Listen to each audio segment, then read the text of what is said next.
अच्छा, आज क्लास 10 का जो सेकेंड चैप्टर है एटमॉस्फेयर, वहां से हम लोग देखेंगे प्लैनेटरी विंड्स के बारे में।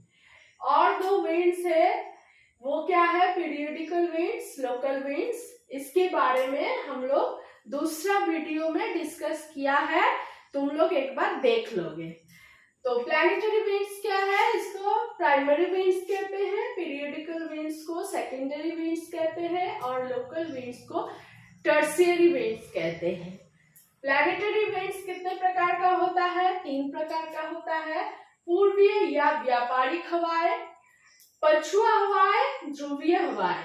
अब प्लैनेटरी विंड्स क्या है, इसको जानने के लिए हम लोग देखेंगे कि पृथ्वी के ऊपर जो वायुभार का पेटिया है, वहां कैसे ये स्थायी पवनें या स्थायी हवाएं साल भर एक ही डायरेक्शन में बहते हैं, उसके बारे में देखेंगे। तो साल भर जो वायु, जो हवाएं एक ही डायरेक्शन में एक रूल या लॉ फॉलो करके बहते हैं, वो भी हाई प्रेशर से लो प्रेशर की ओर, तो उसी को क्या कहते हैं? Planetary winds. तो इसको जानने के लिए 3 चीज याद रखना पड़ेगा कि टेम्परेचर अगर अधिक होगा तो प्रेशर क्या होगा? लो होता है। टेम्परेचर लो होने से प्रेशर क्या होगा? हाई होगा। ये चीज याद रखोगे। और एक चीज याद रखना कि हवा हमेशा हाई प्रेशर से लो प्रेशर की ओर ही जाता है, ये याद रखोगे। और एक चीज याद रखना पड़ेगा, वो क्या है? वो है कि फेरेल्स के लॉ अनुसार, फेरेल्स एक वैज्ञानिक ने एक लॉ दिया था या सूत्र दिया था, उसके लॉ अनुसार हवा उत्तरी गोलार्ध या नॉर्दर्न हेमिस्फीयर में क्या होता है? दाहिनी की ओर से आता है, और दक्षिणी गोलार्ध में क्या होता है? बाई की ओर से जाता है। ये तीनों रूल को फॉलो करना है। ये नंबर 1, नंबर 2, नंबर 3, तीनों रूल को फॉलो करना है। और एक चीज समझ लो कि डायरेक्शन के बारे में, डायरेक्शन में देखो ये क्या है? नॉर्थ या उत्तरी गोलार्ध, ये क्या है? साउथ, अच्छा ये क्या है? ईस्ट, ये वेस्ट। बीच में अगर एक लाइन खींचा जाए तो ये हो जाएगा नॉर्थ ईस्ट, ये हो जाएगा साउथ और वेस्ट के बीच में साउथ वेस्ट। इसमें क्या होगा? साउथ और ईस्ट के बीच में साउथ ईस्ट, नॉर्थ और वेस्ट के बीच में नॉर्थ वेस्ट। ये डायरेक्शन को याद रखोगे। अब चले जाते हैं पूरा पृथ्वी में कैसे ये प्लैनेटरी विंड बहते हैं, और पूरा पृथ्वी में विभिन्न पेटिया के बारे में डिस्कस करते हैं। ये है पूरा पृथ्वी। पूरा पृथ्वी के बीचों बीच एक रेखा चला गया है। इस रेखा का मान है 0 डिग्री। इसको कहते हैं भूमध्य रेखाएं, भूमध्य रेखाएं या रेखा, ठीक है, भूमध्य रेखा। तो यहाँ क्या होता है? यहाँ सूरज साल भर लंबवत किरणें देता है। साल भर लंबवत किरणें देने के कारण क्या होता है? यहाँ साल भर गर्म, अधिक उष्णता युक्त अंचल होता है, और यहाँ एक ही ऋतु होता है, वो है ग्रीष्मकाल। तो ये अंचल में अगर टेम्परेचर अधिक होगा तो प्रेशर क्या होगा? प्रेशर ऑब्वियसली लो प्रेशर होगा। माने ये अंचल को कह सकते हैं कि भूमध्य रेखीय निम्न वायुभार पेटिया कह सकते हैं। नेक्स्ट क्या है?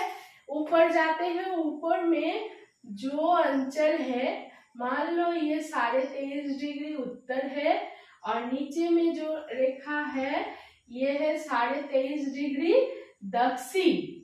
ये जो अंचल है, ये रेखा को कर्कटीय रेखा कह सकते हैं, कर्कटीय।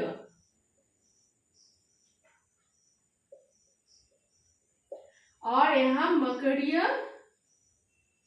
रेखा कह सकते हैं।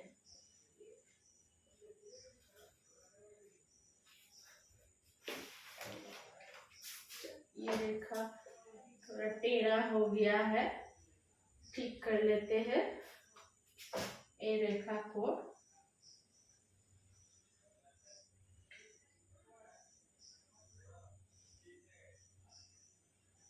ठीक है, तो ये क्या होता है, इस अंचल में ये निम्न वायुदाब अंचल है, तो ये अंचल सूरज से थोड़ा तिरछा तिरछा होता है, इसीलिए यहाँ टेम्परेचर थोड़ा कम होता है ये दोनों अंचल में। इसीलिए यहाँ तो लो टेम्परेचर होने की वजह से प्रेशर क्या होगा, हाई प्रेशर होगा। लो टेम्परेचर प्रेशर क्या होता है, हाई प्रेशर। तो हवा किस दिशा से किस दिशा की ओर जाता है, हाई प्रेशर से लो प्रेशर की ओर जाएगा। इधर भी हाई प्रेशर से लो प्रेशर की ओर जाएगा। ये दोनों अंचल को अलग अलग पेटियां नाम दिया गया है। वो क्या है, ये है उपोष्ण कटिबंधीय अंचल।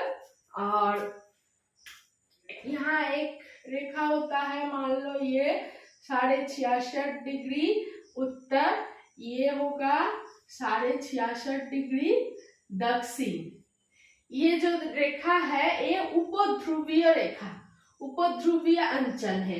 ये दोनों अंचल में क्या होता है, ये जो है ये मेरू अंचल, पोलर रीजियन 90 डिग्री नॉर्थ और 90 डिग्री साउथ, इस अंचल में साल भर बर्फ गिरने की वजह से यहाँ टेम्परेचर एकदम क्या होता है, लो, और प्रेशर हाई होता है। लो टेम्परेचर और प्रेशर हाई होगा, तो इस जगह से इस जगह में हवा जाता है, और क्या होता है, इस जगह से इस जगह में हवा आता है, तो ये ठंडा, इस जगह में क्या होता है, गर्म, माने लो प्रेशर होगा। ऑब्वियसली इस जगह में लो प्रेशर होगा, हवा हाई प्रेशर से लो प्रेशर की ओर आता है, तो ये जगह क्या होता है, उपध्रुवीय निम्न वायुभार पेटिया, ये दो अंचल। और लास्ट ये अंचल को ध्रुवीय उच्च वायुभार पेटिया कहते हैं। तो 3 तरह का पेटिया होता है। एक होता है भूमध्य रेखीय निम्न वायुभार पेटिया, ये होता है ये दो उपोष्ण उच्च वायुभार पेटिया, ये होगा उपध्रुवीय, ये दोनों उपध्रुवीय निम्न वायुभार पेटिया, और ये दो होगा ध्रुवीय उच्च वायुभार पेटिया। अब पेटिया के बारे में हम लोग जान चुके हैं। आप देखेंगे ये जो प्लैनेटरी विंड्स है ये कैसे किस डायरेक्शन में साल भर बहते हैं। किस डायरेक्शन, मैंने पहले भी कहा था, फेरेंस के लॉ अनुसार उत्तरी गोलार्ध में दाहिनी की ओर और दक्षिणी गोलार्ध में बाईं की ओर जाता है। तो ये हो गया भूमध्य रेखा से उत्तर में उत्तरी गोलार्ध, दक्षिण में दक्षिणी गोलार्ध। आप देखते हैं कैसे ये बहते, हवा इस डायरेक्शन में बहेगा, इस डायरेक्शन में, मैंने दाहिनी की ओर से आता है। ठीक है, इस डायरेक्शन का नाम भी जान लोगे। ये डायरेक्शन क्या होगा, नॉर्थ ईस्ट। नॉर्थ ईस्ट मतलब उत्तर पूर्वीय अंचल से आता है, नॉर्थ ईस्ट। नॉर्थ ईस्ट इस हवा का नाम है पूर्वीय या व्यापारिक हवाएं। तो उत्तर पूर्वीय व्यापारिक हवाएं, इसको हम लोग इस हवा को कहते हैं उत्तर पूर्वीय व्यापारिक हवाएं। ठीक है, इधर से आएगा तो कैसे आएगा, इस डायरेक्शन में, बाईं की ओर जा रहा है, दक्षिणी गोलार्ध है इसीलिए। तो इस हवा को क्या कहते हैं, इस हवा को कहते हैं व्यापारिक हवा है, लेकिन ये कौन सा डायरेक्शन में जा रहा है, साउथ ईस्ट डायरेक्शन में, दक्षिण पूर्वीय। ठीक है, दक्षिण पूर्वीय व्यापारिक हवाएं इसको कह सकते हैं। तो व्यापारिक किस लिए, क्योंकि प्राचीन काल में ये जो हवा का डायरेक्शन है, इस डायरेक्शन में नाव चलते थे, जहाज नाव, ये युद्ध के लिए जाते थे एक स्थान से दूसरे स्थान पर, तो इसको इसीलिए व्यापारिक हवाएं कहते हैं।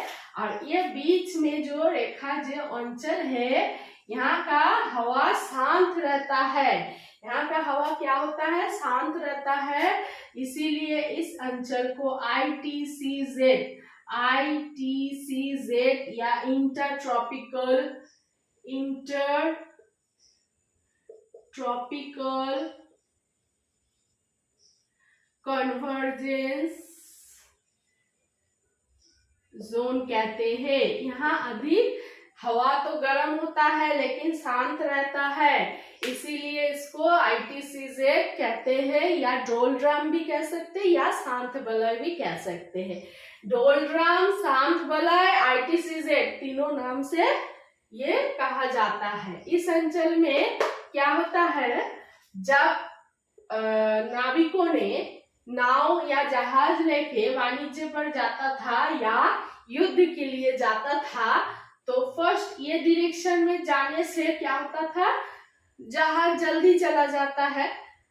युद्ध करके जब वापस आ रहा है तब क्या हो रहा है, हवा का डायरेक्शन तो सेम ही है, लेकिन जहाज दूसरे उल्टा डायरेक्शन में जा रहा है, तब क्या होता था, वो जहाज में जितना सारा घोड़ा हॉर्स रहता था वो क्या भारी हो जाता, उसका वेट, जहाज का वेट भारी होने के कारण वो एक तो हवा के विपरीत दिशा में जा रहा है, उल्टा क्या होता था, जहाज बहुत भारी होता था, तो खाना भी कम हो चुका था। तब क्या करते थे वो सब, वो घोड़ा को लेकर पानी में फेंक दिया करते थे। पानी में फेंकने से थोड़ा हल्का हो जाता था, तब जल्दी वो वापस आ सकते थे। इसीलिए इस अक्षांश को कहते हैं अश्व अक्षांश। ठीक है, ये इम्पोर्टेंट एक क्वेश्चन आता है एग्जाम में, अश्व अक्षांश किसे कहते हैं, तो इसी की वजह से इसका नाम हो गया अश्व अक्षांश। आप देखेंगे कि ये अंचल से माने उपध्रुवीय निम्न वायुभार पेटिया, ये जो दो अंचल से हवा किस डायरेक्शन में जाता है, यहाँ क्या होता है, यहाँ जो हवा बहते हैं उस हवा का नाम है पछुआ हवाएं। पछुआ हवा का जो डायरेक्शन है ये इस डायरेक्शन से जाता है, क्योंकि हाई प्रेशर से लो प्रेशर की ओर ये हवा जाएगा, इसीलिए ये जो हाई प्रेशर है यहाँ से लो प्रेशर की ओर जा रहा है, यहाँ हाई प्रेशर है यहाँ लो प्रेशर है, तो हवा किस डायरेक्शन से जाएगा, ऐसे उत्तरी गोलार्ध में दाहिने तरफ जा रहा है और दक्षिणी गोलार्ध में बाएं की ओर से आ रहा है इस डायरेक्शन में। तो इस हवा का नाम है पछुआ हवा, और डायरेक्शन देखो इस डायरेक्शन में जा रहा है, माने साउथ वेस्ट डायरेक्शन में दक्षिण पश्चिम, और ये हो गया उत्तर पश्चिम नॉर्थ वेस्ट डायरेक्शन से आ रहा है, ये जो उत्तर पश्चिम। तो इन दोनों हवाओं को क्या कहते हैं, पछुआ हवाएं। ये जो हवाएं है, इस हवा की वजह से क्या होता है, शीतकाल में बारिश होता है, शीतकाल में तूफान होता है, शीतकाल में जो तूफान, बारिश और जो प्राकृतिक जो आपदाएं होता है ये सब शीतकाल में होता है। और पछुआ हवा, और एक चीज देख लो, पछुआ हवा ये जो इस अक्षांश में बहते हैं, इसके बीच में 40 डिग्री, 50 डिग्री और 60 डिग्री ये तीनों रेखाओं में बहते हैं। यहाँ पर कोई स्थलीय भाग या देश नहीं होता है, जलीय भाग होता है, इसीलिए इस अंचल में ये तीनों जो डिग्री है, south 40 degree south, 50 degree south, 60 degree south में ये बहुत जोर से आवाज करके या चिल्ला कर बहते हैं। जब बहते हैं इसका गति में इतना ज्यादा होता है कि विभिन्न तरह का आवाज करके जाते हैं, जैसे तीक्ष्ण चित्कार करी साठा, गर्जनशील चालीसा और 50, ये तीनों नाम से इसको जाना जाता है। तो ये तीनों नाम पछुआ हवा का ही है। आप देख लेते हैं ये जो ध्रुवीय अंचल में कैसे हवा जाएगा, यहाँ हाई प्रेशर है, यहाँ हाई प्रेशर है, लो प्रेशर यहाँ है, तो हवा हाई प्रेशर से लो प्रेशर की ओर आएगा, और उत्तरी गोलार्ध में फेरेल्स के लॉ अनुसार क्या होगा, इसका डायरेक्शन दाहिनी की ओर से, मतलब नॉर्थ ईस्ट से आएगा, नॉर्थ ईस्ट उत्तरी पूर्वी दिशा से आएगा, और यहाँ क्या होगा, यहाँ इस दिशा में जाएगा, माने साउथ ईस्ट से जा रहा है, साउथ ईस्ट से जा रहा है हवा, इस डायरेक्शन में। तो ये डायरेक्शन में जाने से क्या होता है, ये साल भर इसी डायरेक्शन में जाता है। इस हवा का नाम है ध्रुवीय हवाएं। तो हम लोग पूरा पृथ्वी में जितना वायुभार पेटिया है उसके बारे में देखे हैं, और उस वायुभार पेटिया में किस किस डायरेक्शन में साल भर प्लैनेटरी विंड्स बहते हैं उसके बारे में जाने हैं। प्लैनेटरी विंड्स, या इसमें 3 तरह का हवा होता है, वो 3 तरह का हवा कैसे बहते हैं उसके बारे में डिटेल्स में डिस्कस किया गया है। तुम लोग अच्छी तरह से वीडियो देखोगे, और बाकी जो विंड्स के बारे में डिस्कस किया गया है ये अलग अलग वीडियो पे है, एक बार देख लोगे तो विंड रिलेटेड जितना क्वेरीज, जितना जिज्ञासा है वो तुम लोगों को क्लियर हो जाएगा। ठीक है, आज की क्लास यहीं पर रखते हैं। ओके।